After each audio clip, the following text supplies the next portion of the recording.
3 సార్లు గెలిచిన రాజా సింగ్ కి 2023 ఎమ్మెల్యే ఎలక్షన్స్ లో ఎన్ని ఓట్స్ వచ్చినాయి? పాయింట్ 1. మాధవీలతకు సపోర్ట్ చెయ్యకపోగా 3 సార్లు వెళ్ళినా సపోర్ట్ చెయ్యనని చెప్పి అమర్యాద పూర్వకంగా ఇంటర్వ్యూలు ఇస్తూ ఈ వ్యక్తి ఓడిపోతుందని కూడా గుజరాత్ లో కూర్చొని ఇంటర్వ్యూ ఇచ్చిన వ్యక్తి అంటే ఏంటి? రాజాసింగ్ నాకు సపోర్ట్ చేయలేదని క్లారిటీ ఉందా లేదా? రాజాసింగ్ సపోర్ట్ నాకు చేయకపోయినా 2024 లో ఓన్లీ గోషామహల్ ఓట్స్ రాజాసింగ్ కన్నా చాలా అత్యధికంగా వచ్చినాయి నాకు.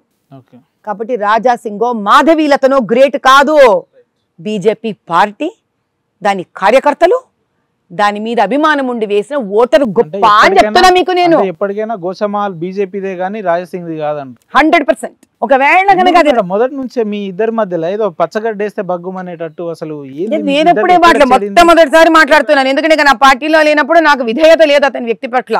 ఈ రోజు దాకా నేను ఎప్పుడు కూడా నో మళ్ళీ అదే మాట్లాడుతూ ఉపేందర్ తోటి 1 లైన్ది.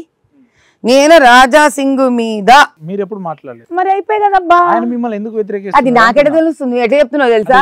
ఉపేందర్కి ఇప్పుడు ఆకలి వేస్తుందమ్మా. చెప్పేందుకు ఆకలి వేస్తుందో ఉపేందర్కి అంటే అది ఉపేందర్ చెప్తాడా?